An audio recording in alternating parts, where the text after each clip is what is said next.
네, 지난주 윤한덕 중앙응급의료센터장이 갑작스럽게 숨졌습니다. 고 윤한덕 센터장은 전용 헬기 도입 등 이 제도 개선에 앞장서면서도 간이 침대에서 쪽잠을 자며 응급의료의 버팀목으로 현장을 지켜왔는데요. 이 한 씨도 쉴 수 없었던 이 같은 생활은 비단 윤 센터장만의 일이 아니었습니다.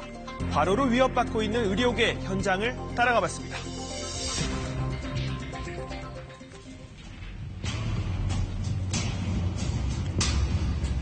어제 고 윤한덕 센터장 연결식, 유가족과 동료들이 마지막 길을 함께했는데요.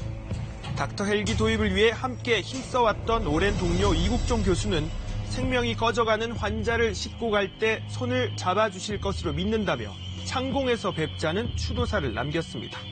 설을 하루 앞둔 지난 4일 사무실에서 숨진 채 발견된 윤한덕 센터장. 거의 일주일이면 한 5, 6일 이상은 집에 가지 않고 일을 해왔었고, 이 보안 요원이나 이 순찰을 돕니다만 의뢰 항상 있는 것처럼 그렇게 생각을 했었고요. 윤 센터장은 평일에는 거의 집에 가지 않고 간이 침대에서 생활하며 밤낮 없이 일해왔다고 합니다. 중앙의료센터 센터장이신데도 불구하고 일선에 나서서 당직 업무를 하셨고요. 본인이 나서서 솔선수범을 해야 된다. 고 윤한덕 센터장의 사인은 급성 심정지지만 누적된 과로로 인한 사망으로 추정되고 있습니다. 그의 죽음 뒤엔 응급의료 인력 부족이라는 현실이 있었습니다. 서울의 한 병원 응급실입니다. 실려온 환자가 다급히 옮겨지는데요. 우선 CPR 할게요. F 주세요. 하루에도 이런 위급한 상황이 자주 발생하고 있습니다. 그러다 보니 제대로 된 끼니나 잠은 포기할 수밖에 없다고 합니다. 혹시 환자가 잘못될까 봐 응급 환자들을 갑자기 안 좋아지는 경우가 많기 때문에 과로 누적은 응급실 의료진뿐만 아니라 수련 과정의 전공의들에게도 반복되는 일상입니다. 윤 센터장이 숨지기 며칠 전인 지난 1일 인천의 한 병원에서 야간 방직 근무를 서던 소아청소년과 2년차 전공의 신모 씨가 사망했는데요. 제 동생 아무런 건강상의 이상이 없다는 거예요. 타살 흔적도 없고. 그 1, 2월이 제 동생이 중환자실의 담당이었대요. 병원 측은 규정을 초과하지 않았다는 입장인데요. 전날 오전 7시에 일을 시작한 신 씨는 24시간 일한 뒤 다시 10시간 남짓을 근무하도록 돼 있었습니다. 36시간까지 계속 근무하는 건 법적으로 문제가 없는데요. 하지만 동료 의사들은 평소에도 근무 시간을 초과해 무리하는 경우가 많았다고 주장하고 있습니다. 바로 이런 상황입니다.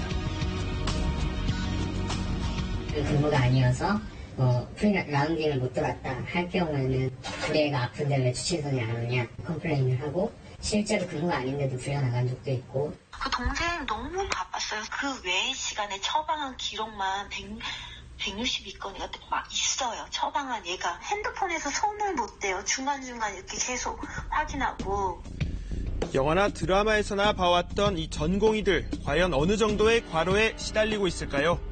고 윤한덕 센터장이나 앞서 전공의의 죽음이 남일 같지 않았다는데요. 너한테도 이런 건 있으니 나도 그렇게 될 수 있겠구나. 저희 이제 동기들끼리 이 생활은 누가 한 명 누가 바뀐다고 누가 농담으로 했던 얘기가 현실이 됐잖아요. 신 씨처럼 전공의들은 여러 가지 상황들 때문에 근무 시간이 끝나도 맘 놓고 병원을 떠날 수 없다고 하는데요. 오프가 돼도 내가 주치를 맡고 있는 환자가 상태가 안 좋아지거나 아니면은 응급 상황이 발생했을 경우에는 사실 이 환자를 버리고 떠날 수가 없습니다. 전혀 잠을 자지 못하고 계속 환자들을 돌봐야 되는 상황들이 발생하죠.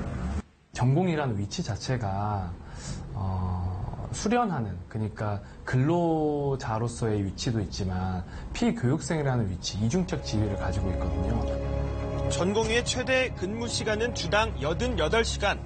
하지만 대형 병원 상당수에서 이 같은 규정은 지켜지고 있지 않은 것으로 알려지고 있습니다.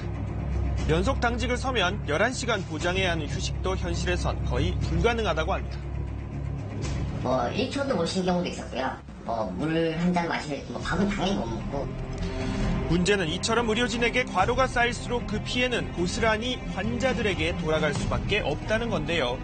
한 전공의는 잠을 못 자다 보니 실수를 하는 경우도 있었다고 말했습니다. 밤을 꼬박 샜어요. 24시간 동안 거의 못 자고 당시때 또 이런 데 뽑나 보구나 하면서 이런 데 피를 뽑았어요. 뽑고 갖다 주고 보니까는 다름아졌던 거예요.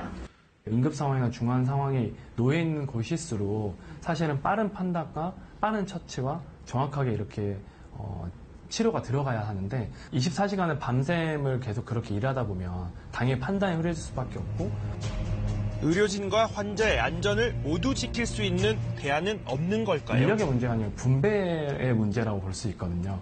왜 2차와 3차 오히려 환자 수가 많은 병원에는 오히려 의사가 적고 오히려 환자는 왜 1차에는 의원급여는 잘 가지 않고 이런 문제들로 좀 해결을 해야 되지 않을까. 아플 권리가 의사들에겐 없는 것 같아 자신의 일이 동료에게 떠넘겨질까 아프기가 두렵다는 전공의들. 위급한 상황에 처한 응급 환자들만큼이나 병원 진료 최전선에 나서 있는 의료진들의 건강에도 적신호가 켜졌습니다.